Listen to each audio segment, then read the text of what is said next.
Hey, you know what's interesting, Caleb, is we did this whole interview, and you know me really well, but you couldn't see me during this interview. And that in itself was a limit to our creative process in creating this podcast. And I read a book once that talked about, I think it was called Art and Fear, and they talked about how artists will use limits to create a specific type of art.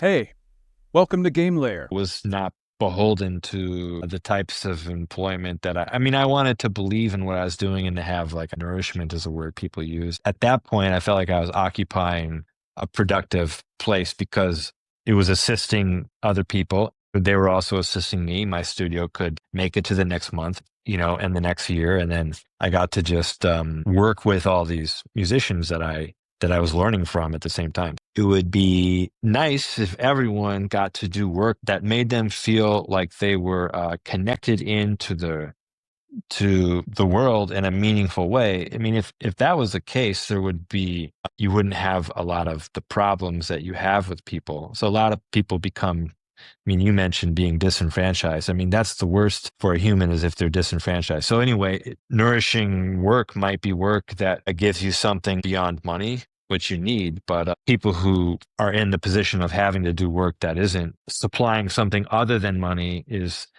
that can be very harmful for them as people. Hey, welcome to GameLayer, where we explore the science of play and the quest of learning. I am your host, David Kolmer. Theme music by Caleb Willitz. Welcome down to GameLayer. I play piano. I play chess. I play everything. I play games of my own invention.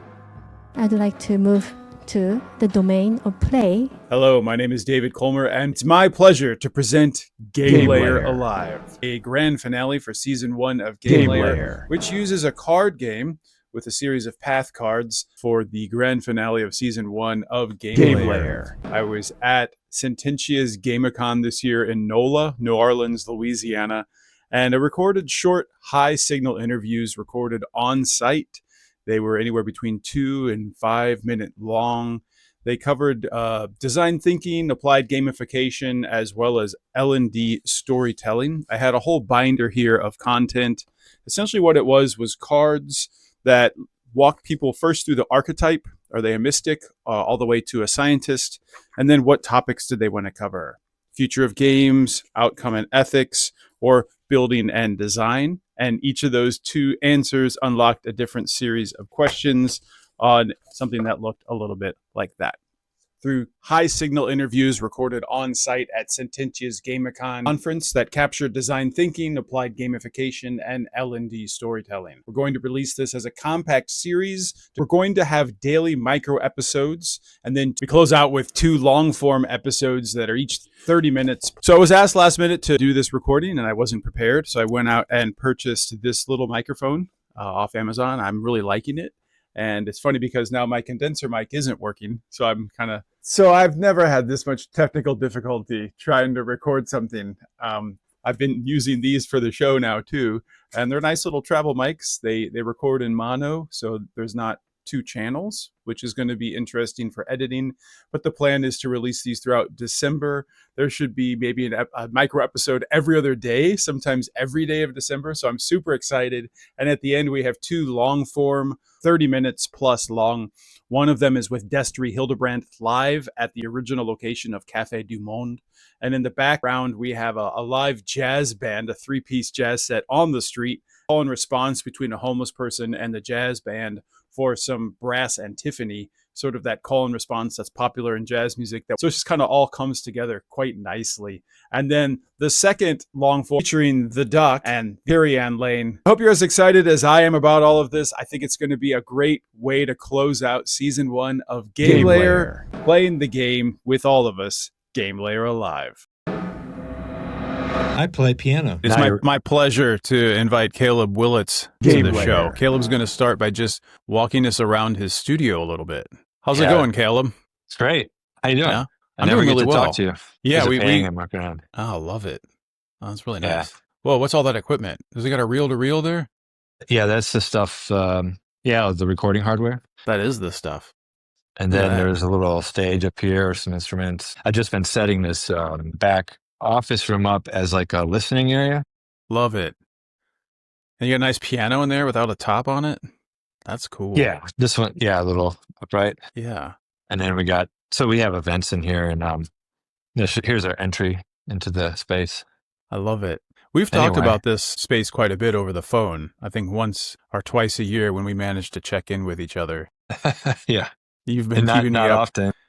Not often enough, that's for sure. You're an old friend, and I wish we were more in touch, but we're not in the same city, and that makes things difficult. So you're in Chicago. I can't turn my screen around, Dave. That looks good. What you're giving me right now looks good. If you want to just like set your camera on a tripod of some sort, it looks good. Can you sit? Just set it down with there you go. That's perfect. Yeah. Cannot see you right now, so I'll just sit here like this. Am I in the frame? You're in the frame, and you can just scoot forward a little bit. You were good earlier, so maybe move the camera toward you. Hey, that's awesome. Look at us. Yeah. I wish I could see you, but yeah, I'm not looking at you. I'm looking at the table. Yeah, I know. Honestly, I don't have a lot of experience recording a live podcast on a phone, but take your time. This can all be edited out. Not a big deal. You look good. You look great, man. I love your red pants. Yeah, you can just scoot forward just a little bit. And I mean, I won't look at you that much, and then it will be fair because you can't see me, so then I won't be looking at you. And then it's apples to apples. Can I tell you a story? Yeah. Yeah. You should have said no, because we're like good friends. That would have been funny, but that's okay. So when I first started doing this, I was using Adobe Podcast, and it was literally just audio recording. So we didn't see each other. So this is kind of like hearkening back to that. But you can just kind of look at the camera, and I'll look at the camera too, and just pretend that's my face. All right. That was a cool opener. So I want to just backtrack a little bit and just introduce Caleb. We went to school together, went to college together, undergrad together, and I was studying theater. And Caleb, what were you majoring in? Music. They called it, I think, commercial music or something. Yeah. Okay. So you were doing commercial music, and I remember that you were learning trumpet, or you were like a performance trumpet player. And then there was something with the placement of your lips, and then it was like devastating to you because you were like, oh, my lip placement is wrong and my trumpet career is ruined. Is that close or not? Yeah, you remember that. I mean, this is all from, we were teenagers. Decades ago.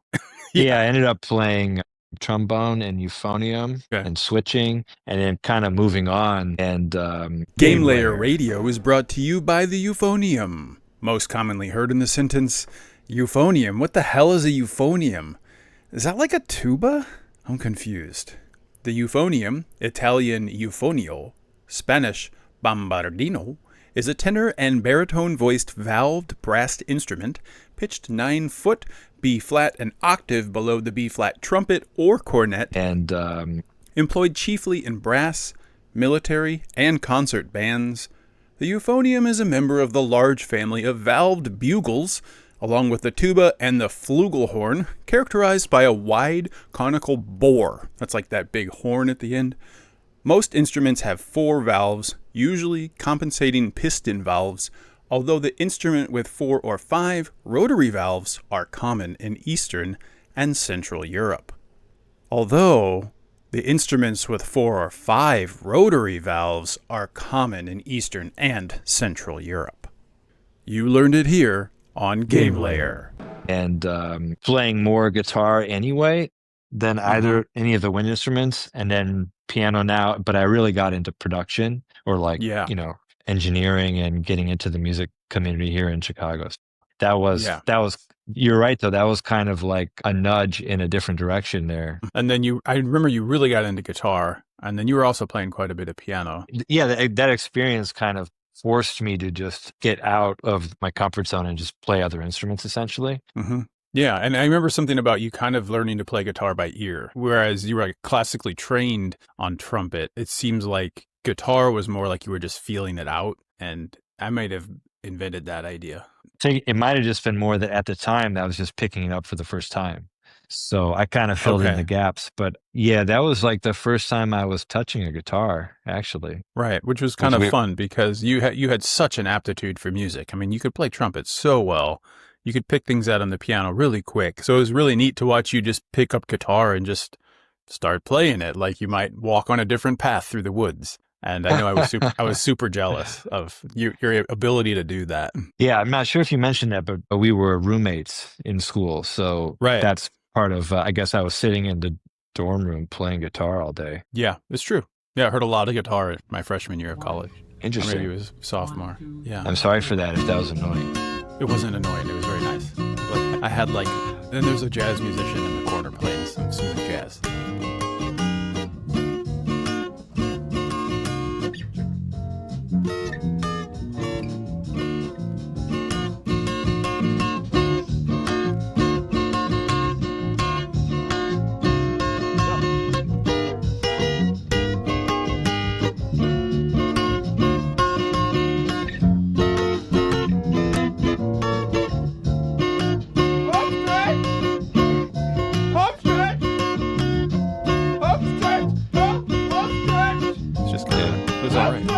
No problem. No harm. I want to move on to the next thing because this is it's almost like a triple-edged sword. I don't know how that could happen. Let me give you some background on this. So there's a guy named Bartle, and he put together a taxonomy of players, and he was looking at multi-user dungeons, which is a really specific type of game. And he observed people playing these games, and then he drew conclusions into a quadrant that you're either one of 4 types of players. And now flash forward to, I don't know, sometime in 80s or 90s. He's from Europe. He was in the United States, and he was at a game-enhanced learning or gamification conference, and he pleaded with them, please don't use my work for this because it doesn't apply. And this is a podcast on game-enhanced learning, and I'm still kind of using it, not because I want to apply it to game-enhanced learning, but because it's kind of a fun little game in the podcast to say, which side of the quadrant do you fall on? So what happened with you, Caleb, is I sent you the survey and you're like, yeah, no, I don't play any games. So I have no idea how to resonate with any of these questions. And I can read what you wrote. I have it up right here. I meant to tell you this over the phone, but we were kind of rushed. I don't play any games. Never have. And this taxonomy questionnaire doesn't really make sense in light of that. Do you still want me to interview? I'm not trying to be difficult. It's just that I don't play games, sent from Caleb's iPhone. So I guess what I'm doing is circling around to that and saying, so there's 4 types. There's the socializer, the explorer, the killer, and the achiever. So in the killer is just kind of like someone who's out for revenge or just someone who, wants to beat other people. But when you hear socializer, explorer, killer, or achiever, which of those words resonates the most with your personality? That's kind of where we're going with this. Say those 4 again. Socializer, explorer, achiever, or Kolmer the killer. Caleb the killer. Yeah, probably socializer or explorer. Definitely one of those 2. But if you're doing this taxonomy, wouldn't people have an entirely different persona in a game than they would in their actual day-to-day life? Am I wrong to say to? I don't think you're wrong to assume that at all. I think this is a place for exploring that. And I think the question really is, and the problem really is, that Bartle was exploring how people behave in this specific type of game where it's it's like pre-Wolfenstein. It's almost like kind of a Dungeons and Dragons game. I don't know them that well. I never played them, but the multi-user dungeons were kind of like almost a DOS-based game where multi-users could get together and role play. Right? So, the way you play that game is going to be different than the way you play piano or the way you play Mario Kart, right? So I think that's kind of his point is please don't use this research to apply to game-enhanced learning because it's such a small window into human behavior or personality. Yeah, totally. And, I don't really know. I'm just kind of going with you on this, but for myself, I think I caught the interview with Ben Gardner, which is interesting because, he also, I remember him from school. Exactly. And so I was just like, well, I don't think we can extrapolate anything useful from my questions here as it relates to a game. But well, I was wondering because I should have maybe sent you that and said, okay, look at these questions, but pretend like it's what's your persona while you're playing improv on stage? So if you're playing improv on stage, are you out to show off against someone else? Are you out to achieve the most rad solo? Or are you out to explore new depths of music? Or are you out to just play with the group as a social entity and make a new thing? Does that resonate at all? Like, are any of those words jumping out at you? Yeah, and it's different. I've realized that I don't really like performing, but if we just change that to, Okay. if I'm playing music in a situation with friends or painting on my own, I'm personally, which is just, I just mentioned that because that's what I'm interested in the most currently. I'm definitely just there to explore. I'm definitely there to explore for sure. I love that. Yeah, I'm actually pretty highly ranked as an explorer too. And I think maybe that's where we get along, because we're similar in that way. And I think for me, yeah, we can say that this taxonomy is limited, and, you know, we love quadrants. People love quadrants. So it's just a fun little game to introduce each other to each other and maybe introduce you to the listener. Yeah, I could see how you would wind up in the exploring quadrant for sure. I mean, that's how I remember you. I think, you know, I can tell this little quick story, which is that I ended up being a recording engineer for 10 years here and just doing that, nothing else here in Chicago. It was kind of leaving the situation of living with you, and you were kind of into this idea of recording. And by that, I just mean at home on your computer in a time when it was kind of taxing for computers to do that. So it was kind of like new that computers could be pushed to do this. I remember, I mean, basically you would be making recordings of something like the washing machine or something. You remember that? I don't know if you happen to remember that. You do remember that? I did that a lot. So yeah, I have very vivid memories of what you're talking about. Yeah. But I mean, so I think you're kind of naturally out there just trying different things, especially when we were kids. Sure. But that gave me ideas, and then I ran with it. But I do think that you influenced me into just the notion of like, oh yeah, computers like can make a recording. Maybe I'll do this with musicians, or like mostly kind of creative or avant-garde musicians. But you were kind of doing that, some form of that. I kind of stole your idea, I think, is what I'm saying. I don't think it was my original idea, but I do want to say thank you for your kind words. That was very nice. Yeah, there was a guy named Todd Dare who was a janitor at our school, and I think I learned more from that individual than probably was he most like of my an audio professors. geek? Yeah, he had gone out into the desert of all places. He was like in Vegas or Phoenix, and he got a whole degree in audio engineering. And he had a full setup in that little house that he had rehabbed off campus at Millikan University. And so the more I talked to him, I was more like, man, this guy knows how to record sound. So I would just hang out at his house. He helped me, mix down the second set of recordings that I had in his little loft, in his tiny little, probably 200 square foot house. He basically lived in a soundstage. But yeah, I mean, I think it wasn't my idea, and also my computer was terrible, so it would crash a lot. And everyone's computer was terrible back then, Well, we were poor, and it was a long time ago. I think my audio inputs were really bad too. Like my preamps were terrible, so all the audio is super lo-fi. But I think, I was kind of exploring, but a little bit kind of bound up at the time. I'm actually more open-minded now. I think you are more intuitively open-minded, or maybe you were back then than I was. And so I don't think I saw at that moment, because I think I met Todd a few times, but I was just like, whatever, who's this guy? He's different. He's a different person. He's a very unique personality is probably the sure. best But then it's funny because like 3 years later, that's like all I was doing. Right. And like completely obsessed with it. And I kind of just, awesome. At the time I was a little bit, I was like, well, I'm doing this, anyway, that's kind of interesting. It is. And I think I want to add a layer onto that, if you don't mind, the notion of classical. I'm going back to kind of maybe the Zen and the Art of Motorcycle Maintenance. If you've ever read that book, this idea of the romantic versus the classical. Or Lou Reed wrote a song about Andy Warhol called Trouble with the Classicists. And it's about this notion that, this is a BMW motorcycle. I can't fix this with a soda can. Well, actually, you can. You're just not willing to do it because you have a classic mindset. So with all that in mind, I was making all this really avant-garde music. And you're like, oh, Dave, are you making any more of that new genre of music that you invented called fucked up music? Right? Do you remember that? I don't remember that. I'm making a new album under my new genre of fucked up music. Yeah. Because it's like there's some crickets, and then there's some recordings of some cicadas and some people talking on an audio tape I found, and then me playing piano for 30 minutes.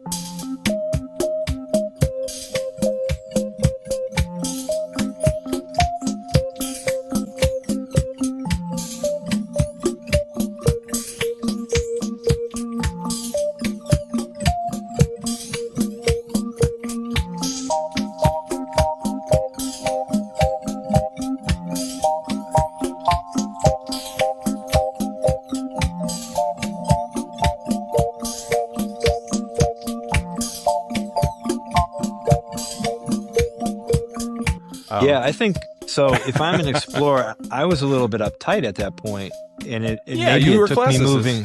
You were studying classical. You were studying classical trumpet, right? Yeah, and Right. I had kind of like built like a technical basis on it, and that was my entry point. And then it took me moving here and realizing that there are just many, many people. And then it kind of clicked a lot. It clicked for me right away when I was living here. Mm-hmm. But I think you were kind of like existing in a more open-minded state right off the bat. That's my assessment. Thanks. It's probably because I was into theater. It's probably nothing inherent with me. I mean, theater is out there, right? It's like, well, we have a little black room. Let's see if we can scare some people or open some minds, And for me, I mean, personally, if I can just extrapolate on that was a perfect entryway into education, right? Because it's the function of theater is to teach and to please, right? A lot of theater is meant to really help us improve our lives. Well, that's the theater I loved the most, was let's blow their minds and frighten them into change. And I think that's a big part of education. We make people a little bit uncomfortable, and then they fail in a relatively safe environment, and then they grow. And that's how it works. Yeah. So there's a through line here, I think. And that's why I really wanted to talk to you, because you're very involved in the arts. So from my understanding, you've been working in the arts since when? When have you not worked in the arts? I probably work in the arts less than I ever have right now. Interesting. I'd say arts is a pretty, arts, but...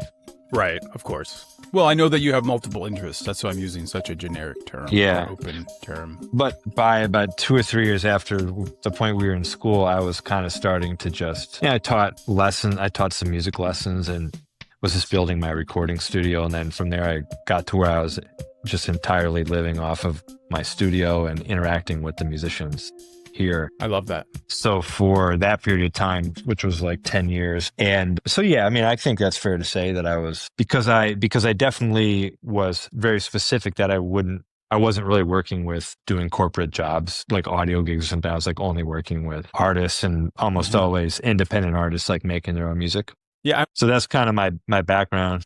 That's definitely a whole topic. Probably another third of the discussion we're going to have later is you enriching the lives of other artists. But before we get into that, I still want to focus on you. I want to talk about, so let's say at the height of your creativity, whether it's trumpet or guitar or piano or painting, think about when you were really engaged in art making. And then tell me a little bit more about your experience with play, or how...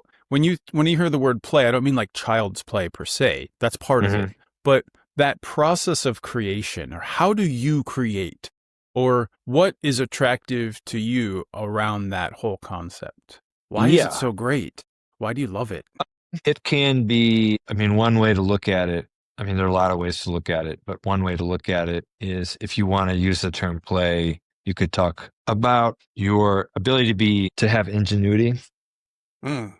And to be scrappy, and to be able to kind of get yourself out of a hole, and then compared to, and then balanced with some sort of foundational understanding of what you're dealing in. So the more of a foundational or technique, or you were just using, maybe you'd use the word like classically trained you are at something. Sometimes the more like classically trained you are at something, the less that you are forced to think your way out of these puzzles or riddles on the fly. And so I think if I'm looking at art of any sort, I think sometimes that's what I'm looking at. Is one of the first things I notice is like how much the art is relying on a technical basis, and a lot of that has to do with like repetition, if it's music or painting or whatever, and then how much of it is like a person's very much really out there, kind of without any harness or supports, and just really creating. And then a lot of times when a person is in that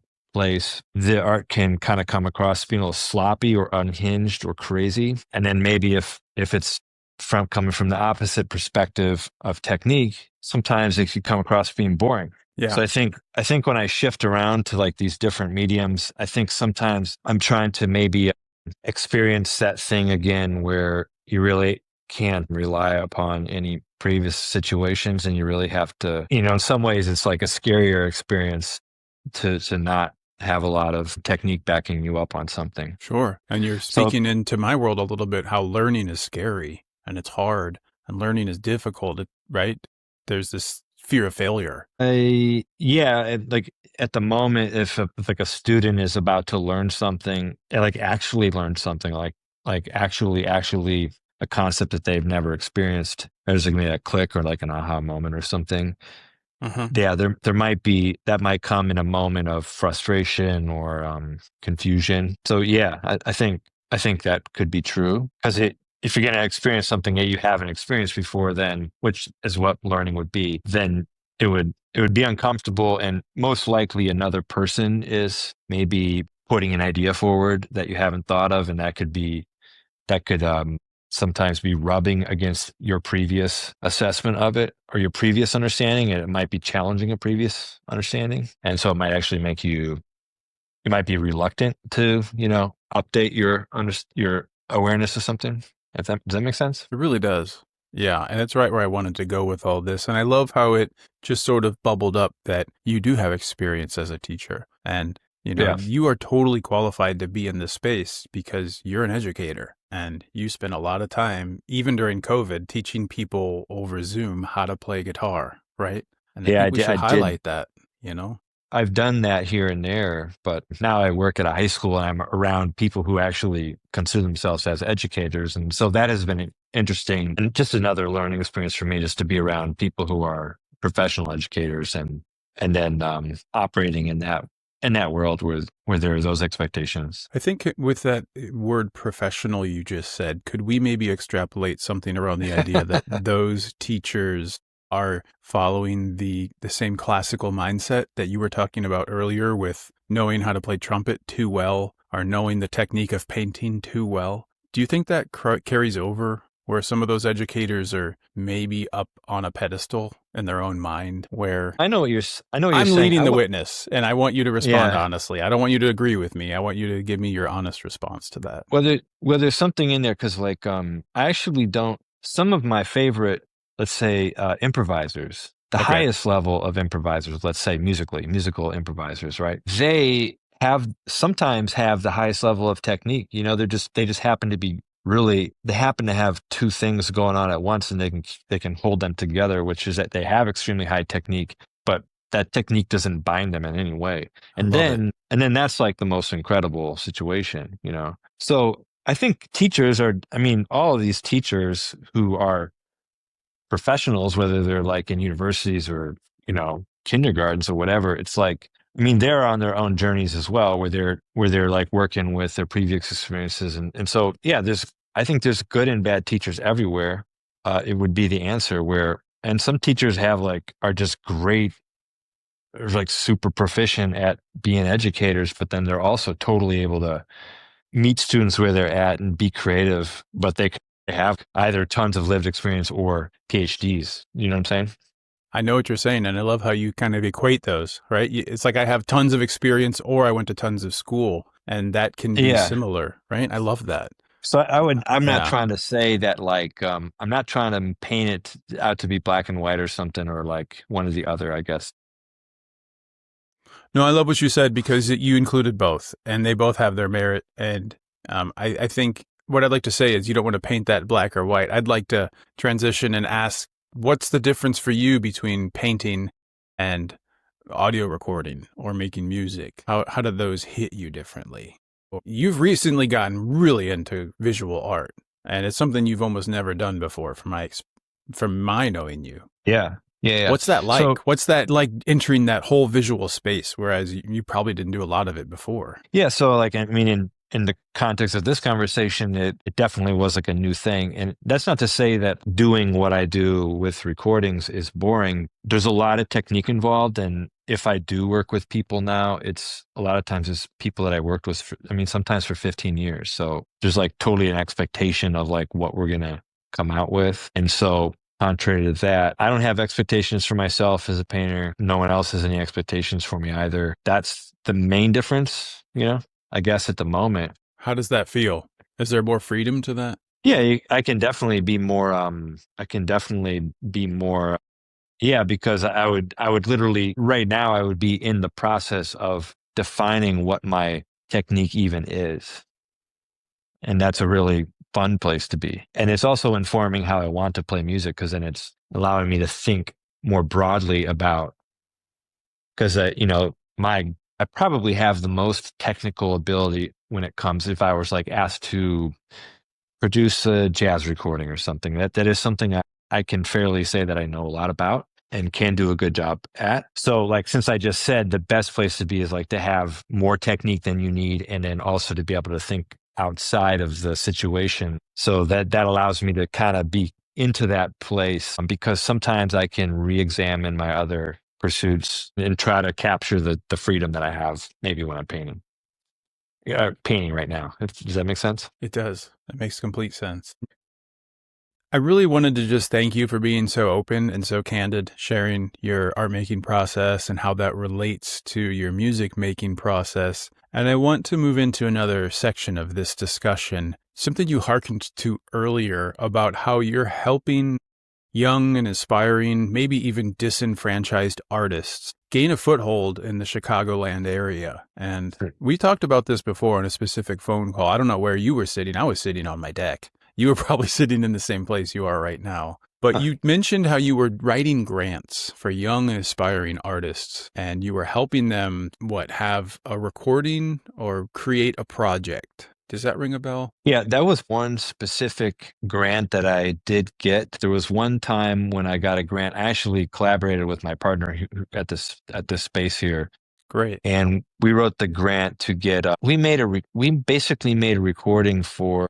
So both of us are involved with the community of improvisers here. Okay. Musically. And so we know the people who are involved in that. And so we kind of were funded to, I think we ended up giving either 4 or 5 people recordings where we produced a recording for them and even made CDs if they wanted CDs. And then we also were putting on a series of shows where we would create a CD release for them, just a release of the recording if it wasn't on a CD. And the thing that brought these 4 or 5 people together was that we knew them and we believed in them, but also like they did not have recordings at that point. So it was that particular project. The parameters were that this would be their first recording. So it was giving them a boost where it's like, these were all people who were like, they really should have a recording as a front person. So like not just appearing on someone else's record, and they don't have one yet. And like, let's just be the reason, give them the reason that they need to do it. And they also don't have to pay any money. And then it gives them a boost because then they're not self-promoting themselves. Like we're out there and COVID actually so interestingly, I'm now remembering this more, this must have been around 2019 or something, because we had a series time. Yeah, it was. Yeah, this is what I was talking about. Yeah, 100%. It was COVID shut down our series because we had a monthly series running. We were going to this one, this month, this one, the next month, this one. And we had one show, which was awesome. And then at that point, like there were no music shows for like 2 years. But that is one project that I worked on. And that was a nice project. So yeah, that's exactly what I was asking about. And I wanted to maybe ask, you had also suggested there were other projects similar to that. So what are other ways that you have helped young and aspiring artists, or other things that you have done? I kind of really asked a specific question up front. Could we get a little bit more broad on that? Yeah, and I don't know that I'm helping. It's not like I'm going around helping people all the time. Well, why not?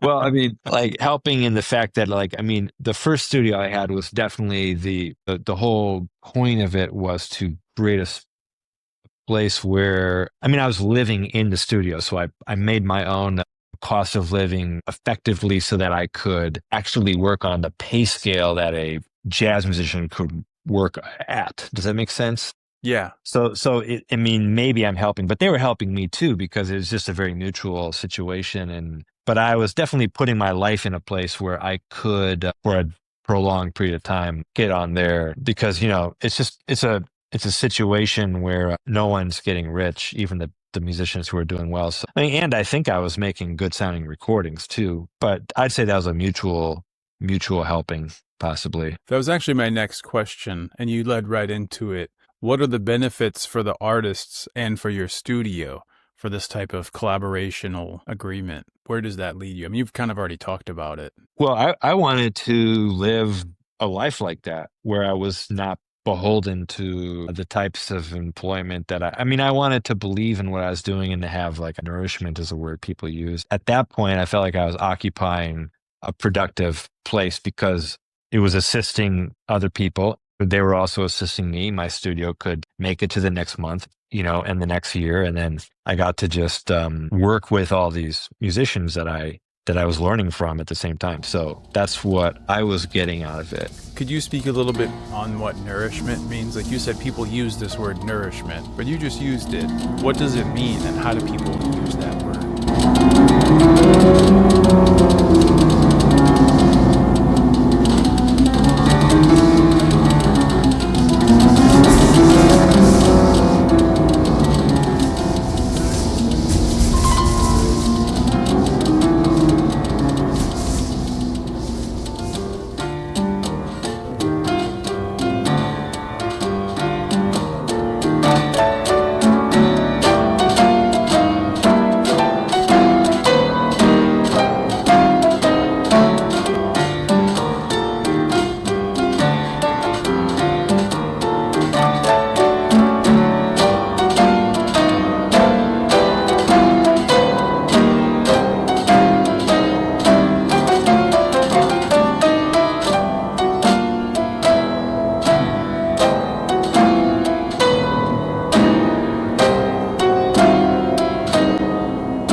Speak a little bit on what nourishment means? Like you said, people use this word nourishment, but you just used it. What does it mean, and how do people use that word? Well, I mean, it means that there needs to be a reason for, we spend the most time in our lives working. We spend more time working than we would spend with our families. I mean, if you take the time we're working and sleeping, it's probably like 98% of our life.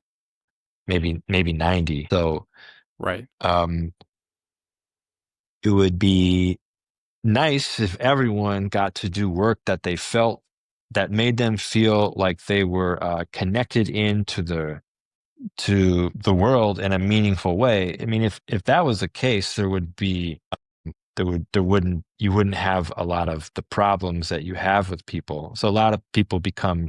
I mean, you mentioned being disenfranchised. I mean, that's the worst for a human, is if they're disenfranchised. So anyway, nourishing work might be work that gives you something beyond money, which you need. But I mean, people who are in the position of having to do work that isn't supplying something other than money, that can be very harmful for them as people. Does that make sense? Definitely makes sense. Yeah, it's deep, and I like it.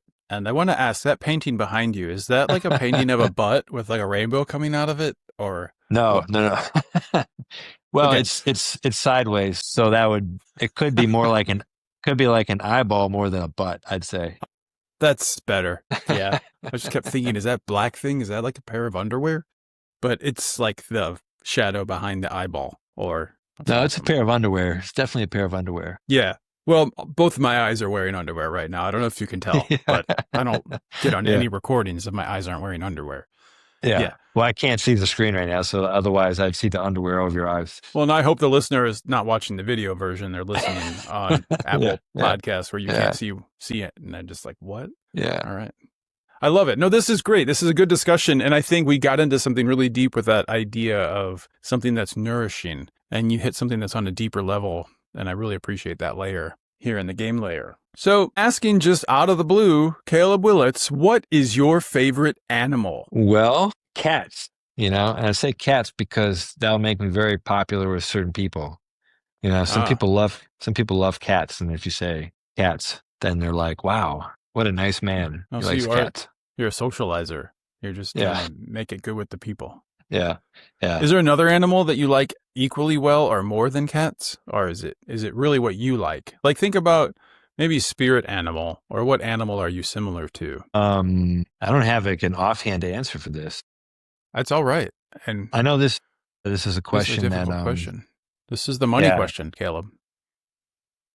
Spirit animal. My spirit animal. I honestly don't know. I don't understand. No, this is it. Sometimes I feel like I must be different from other people because some people really relate well to questions like these. And then I always get stumped. Like I don't understand what people are talking about almost. But I'll try to say that I'm living with a cat. I just moved in with a cat 2 months ago, but I don't feel like I have a lot in common. So I can tell you that I don't think my spirit animal is cats. Have you brought the cat to meet your mother? You've moved in with a cat. That's a huge step. Yeah. No, I'm just messing with you. Because it's difficult for me. I think that's why it's a good question, because it's super difficult. And I think what we start to do is overthink it. And we're like, well, yeah, I'm not like that. Well, so like, what is your spirit animal? What's yours? So then I'll maybe have an answer for mine. Yeah, I think for me, I'm very playful and wild. I like to get into mischief. And also my Chinese zodiac is the monkey. So I think for me, I'm very monkey-like in the sense that I don't mind poking the bear. I don't mind kicking over the beehive. And it's kind of fun for me to go out and just like steal some fruit from someone's yard out of a tree because it doesn't hurt anyone. But the fact that I'm being mischievous is just, it fills my cup. Like, I stole this blue blackberry from their bush. Is that... Yeah. Well, does that fit for me at all, though? I mean, is that similar to my personality, or? Yeah, and I can see that. And like, I mean, I can be playful too, but not in the way that you are. By no means. So maybe I'm like a mule or something, where I'm just like there, and I'm like, but I'm always there. I'm very dependable. I'm not gonna disappear on you.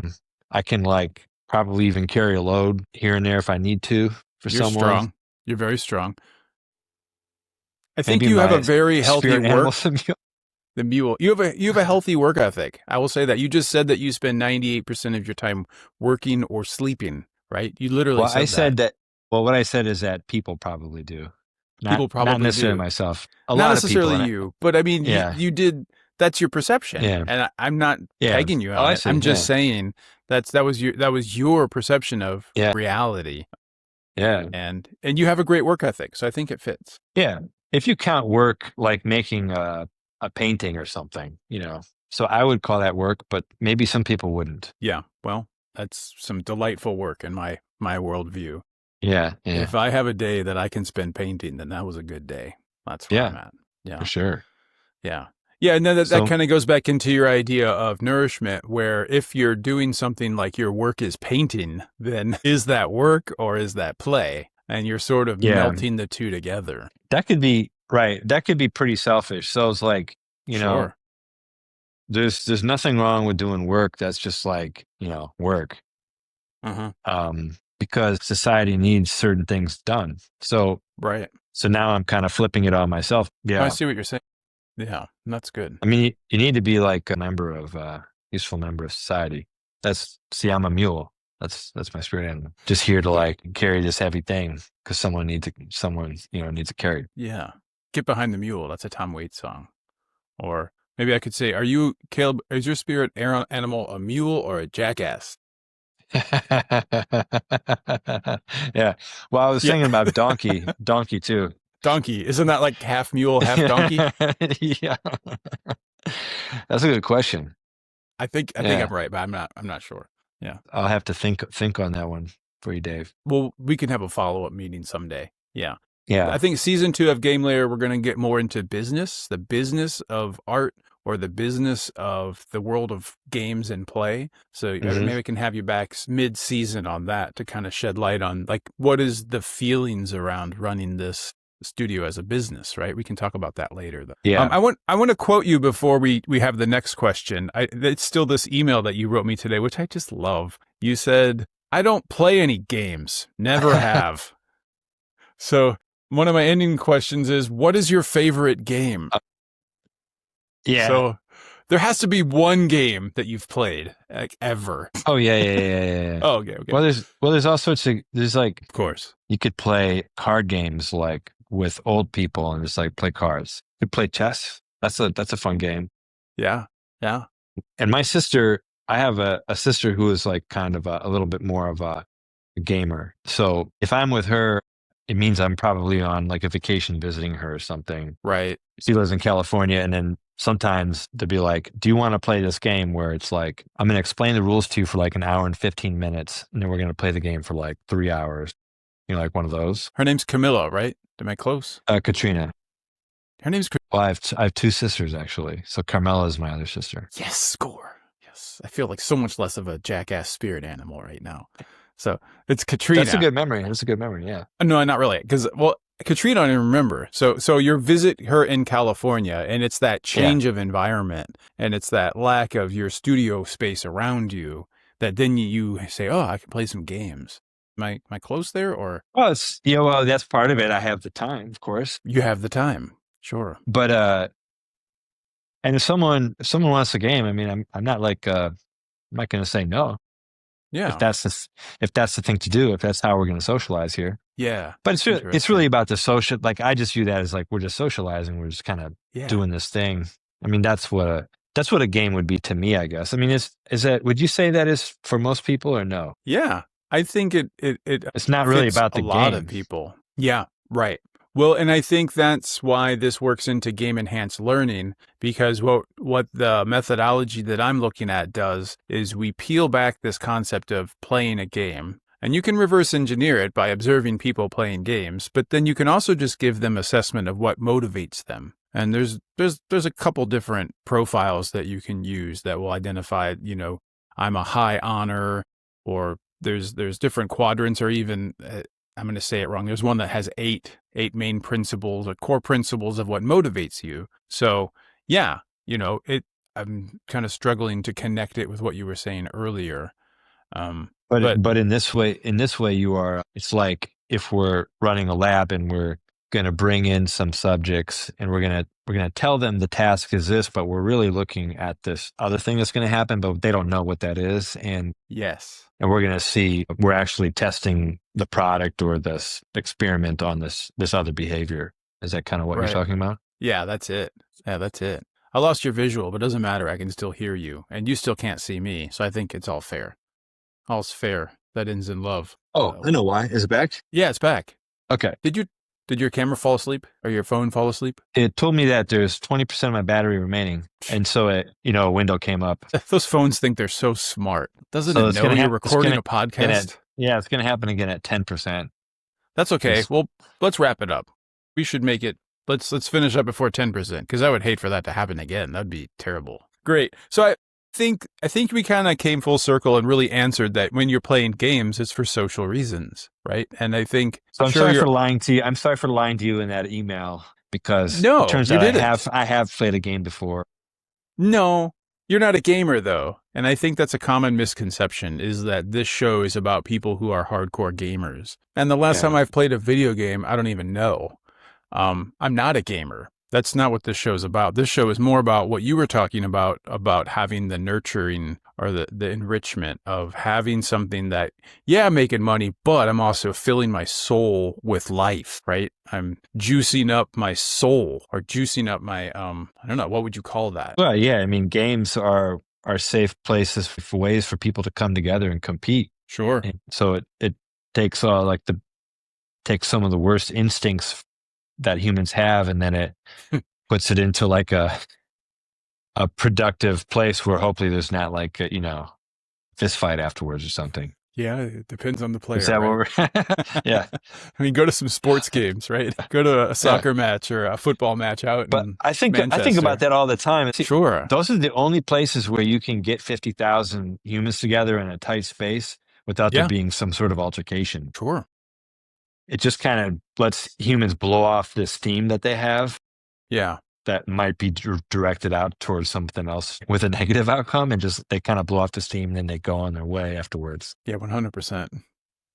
Is there anything that I didn't ask you that you wish I would have asked you? Somewhere you wish we would have gone that we didn't in this conversation? No, but good work on your new podcast.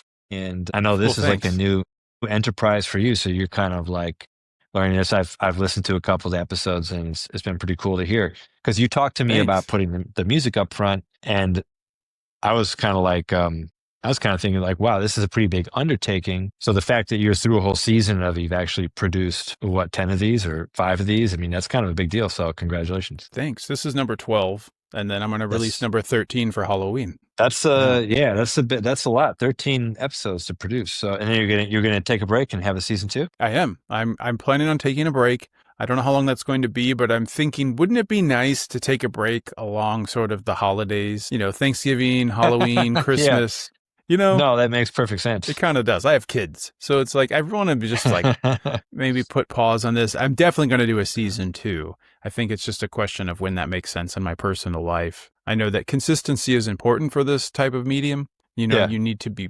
producing. And so every other week has worked perfect, and I'm getting better. I have all of my stem files, if you know what I mean, kind of like recorded. So after this recording, I can just go in and edit this real quick. I have my opener and closer ready to go with visuals, and maybe do a few musical interludes, do some of my fucked up music that I wrote on this one so people can get an idea.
Did you?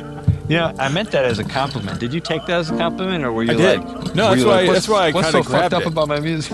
No, I didn't. No, because at that time I was so avant-garde. I was just so out in the weeds. You really were. Like, you really were. I was, right? I mean, I don't know how I came back and I don't know how I'm not dead, is what I normally tell people.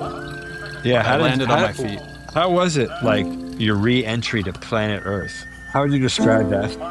Was that dangerous? Yeah.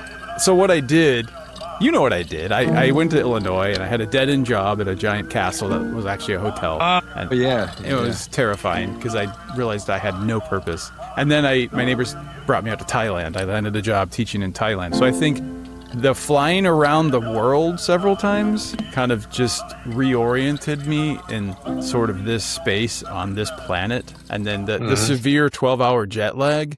And then scuba diving was a big part of it. And then also meeting a girl that I love named Nutriri Pija. And then coming back to the States and marrying her and, letting her have a middle name, which Thai people don't have. I think that was it. That's what sort of grounded me is, okay, let's do the thing. Let's buy a house in the suburbs. Maybe I should get a job to pay for that, So yeah, your wife is great. the few times I've met her, and then you have a beautiful family, and Thanks. it's You know, the you know, biggest thing is having kids. Like I settled down a little bit when I got married. Now, I mean, I've been faithful, but I mean, I'm still kind of like just making art all the time when I was married. But now that I have kids, it's like, man, I really need to worry about how they're going to turn out. So that was a very long, you don't have to do way that, of but saying, I guess if you're like not a sociopath or something, that would be good. I don't know. I'm out there, but I don't think I'm a sociopath. Yeah.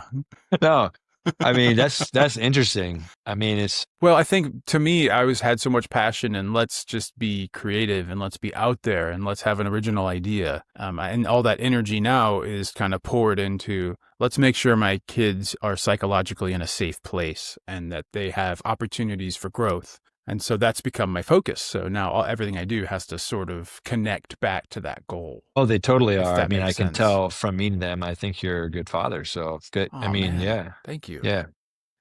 I mean, Yeah, I'll send you my Venmo later. You can send me $5 for that saying such a nice thing.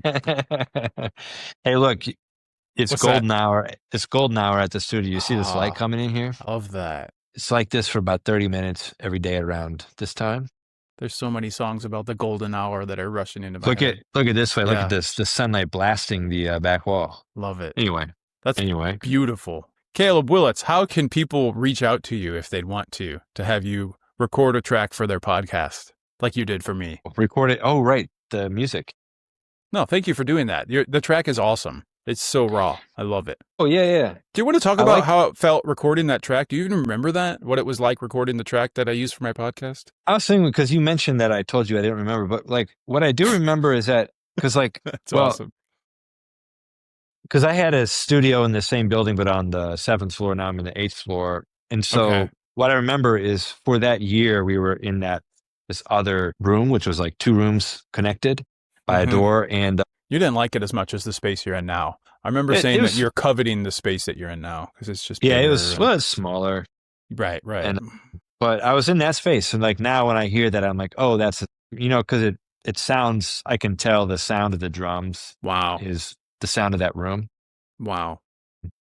So I think that when I hear recordings I've made, I can always, a lot of times I can remember the space where it was recorded. I can relate to that. Think I of can it that definitely way. relate to that, especially when I'm talking about like a piano piece that I recorded somewhere. Yeah, I know what you mean. Yeah. Yeah. Which is pretty different from another person listening. They wouldn't have those types of associations, obviously. Well, especially when you're the art musician and you're also the audio engineer. I think that adds a whole nother layer to the whole thing, which Yeah. I think we both kind of are. Yep. In our That's own true. ways. So how can people connect with you? Is it best to find you on social media, or how could someone reach out to you on a web page if they wanted you to make some music for them or just have a chat or buy you a coffee? I do have a website. There's an Instagram page, and I'm not sure how you put these together, but there would be an email on. I would see something on Instagram, and I would see something coming into my email, which would be out there online, maybe on my website or something. Okay. So Is that enough? Instagram and Yeah. your web page would probably be the best. I can include the web page in the show notes, so you'll have access to that. Yeah. Great. Cool. This has been awesome. I really appreciate your time. We've spent over an hour now talking about Yeah. art making, music, and even some deeper topics. And I just really appreciate your time. Yep. You're an old friend, Dave. It's good. It's fun catching up. It's a fun conversation. It was fun. I had a great time. And we'll do it again, all right? All right. Sounds good. Cheers, buddy. All right. Well, I'll Bye. see you when you see me, man. We should hang out sometime. Yeah, we should. We always Go say camping. that. I saw you at Chris Matea's wedding. Is that possible? You did. Sea-tops. Yeah, I was there. Or Yeah, my was it- children did it were have a- really young then. Have I seen you since then? Or no, once you came to Chicago, I think. I don't know if it was after that, though. Might have been before that. We're so old we can't remember the last time we saw each other. I mean, Vincent was like probably like 6. Is he like Yeah. 11? Is he like 11 now? He's 10 now. Yeah. So I think he mean, was I younger think- than that even. Because Jasmine wasn't even born, I think. Was she? Was Jasmine at Chris Matea's wedding? I don't think she was. I think so, but might have been like a newborn or something, or So, very yeah. young. So Possibly. he would have been like 5 or 6. You're right. Okay. Yeah, good memory. We're old, but we still remember some stuff. Great, buddy. Well, I'll see you when you see me. Yeah. You take it easy, all right? All right. Sounds good. Cheers. Have a good one.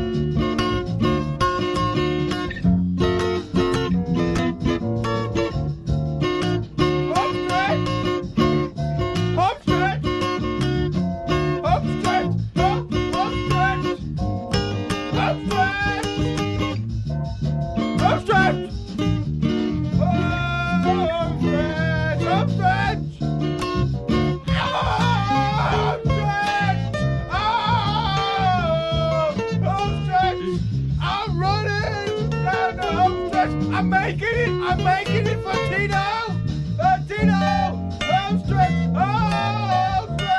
All right, psych, you thought we were done, and I said goodbye like 5 times. And then what happens with me on these recordings is as soon as we stop, I always think of like my brain shuffles through the whole thing, and I'm like, oh, you know what really would have been the best question to ask is this, right? And the question that flowed into my mind as soon as I hit pause or stop was, you know what's interesting, Caleb, is we did this whole interview, and you know me really well, but you couldn't see me during this interview. And that in itself was a limit to our creative process in creating this podcast. And I read a book once that talked about, I think it was called Art and Fear. And they talked about how artists will use limits to create a specific type of art.